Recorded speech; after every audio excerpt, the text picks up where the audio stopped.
Hello everyone, welcome back to Masterplan Tutorial Chapter 3. I'm Guy, and today we're going to be looking at a variety of simple tasks to help flush out our campaign, and you'll be given some homework at the very end. This section of the tutorial is going to deal with Keep on the Shadowfell pages 8 through 13. If you haven't read through them already, it might be helpful to do so you can understand exactly why we are setting things up the way we are. Open up Masterplan and load up your Keep on the Shadowfell campaign. Your screen will probably look something like mine, in what we call flowchart view. If you are staring at the map of the region, you are in what is called map view, which looks more like this. If that is the case, just click on flowchart view on the right-hand side. We'll be working here to create our next major plot points. Directly after the ambush, the adventurers will head into town. Let's set that point up on our regional map. Select Project, then Regional Maps. Click on the Winter Haven region map and select Edit. I like to maximize to get the best possible view. Double-click on the town of Winter Haven to add the location. It's probably obvious that we will name this Winter Haven and the category will be City. After that is done, click the OK button, OK again at the bottom, and go ahead and close out of the regional map screen. Adding a plot point is very easy to do. You can either click on the Add button in the upper left-hand corner, or you can right-click anywhere on the blank canvas and select Add Point. Let's call this point Interlude 1, Arriving in Winter Haven, and select the location by clicking Set Location. Choose the appropriate map and the Winter Haven location. If you set the incorrect place, you can always hit the Clear link next to the location to start over. Two other important things to notice here are the date, which is used to set when this plot point will take place, and what color we can set this point to be, with British English spelling no less. We'll deal with color in just a bit, and we'll look into calendar in a later tutorial. For now, pause the video and copy over the first couple paragraphs of page 9 into the details area. Do the same with the read aloud text. That looks about right. Go ahead and hit OK to create the plot point. We can now see that we have two separate points sitting side by side, which helps us very little. Let's establish our connection by dragging the Interlude 1 connection onto the Kobold Brigands plot. Now you can see the plot points are correctly linked. Town travel can be kind of messy and not very flowchart friendly.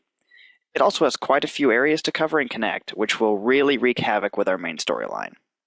This is solved very easily by a powerful feature of Masterplan known as subplots. Subplots can be used to cover many areas from city setup like we're about to do, all the way to side treks. Our friendly help menu on the right-hand side lists the option to create one now. Go ahead and click on that, and we'll be brought to a new blank canvas. Because the subplot is a city, and Wizards of the Coast has provided us with a nice city map, we'll use it as our regional map for this subplot. Click on Build a New Map, then select Map Image, and choose the correct map in our list of images. Make sure to maximize it for the best view. Since the PDF gives us information on each of the numbered locations, double-click on each of the numbers and start filling in the information. Since there are quite a few places to add, pause the video and play around with adding the locations.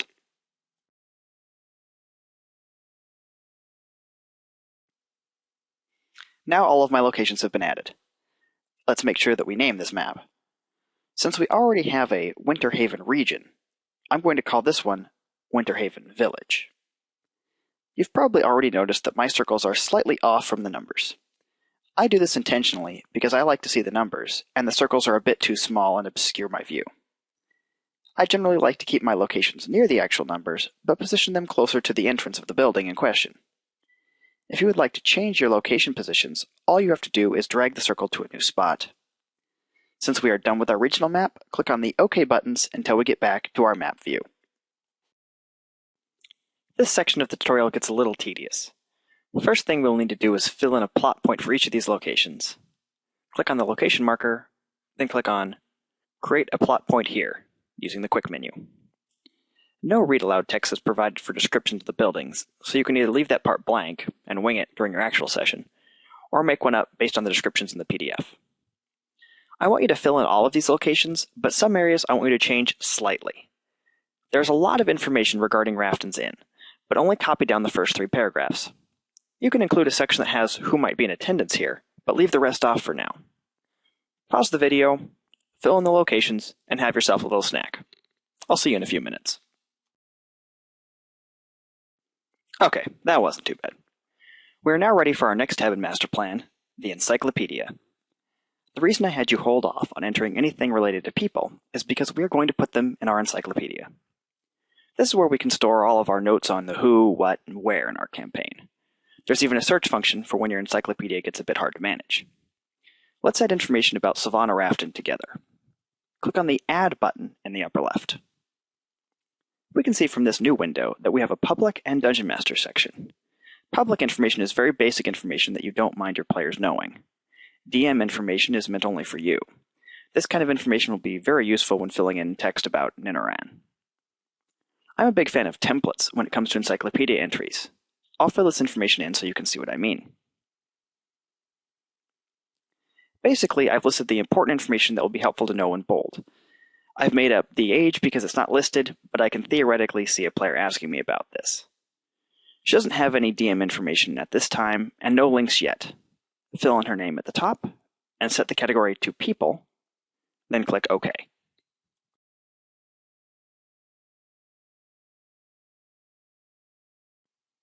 Congratulations, you have your first encyclopedia entry.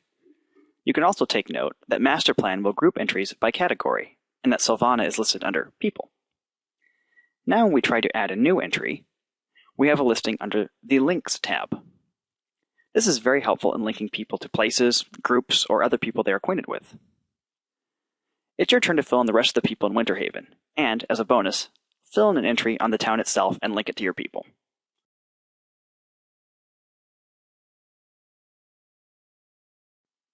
Welcome back again. Here we can see what one of our entries will probably look like if it's fully filled out. We can see the DM-only information, and the important links on the bottom.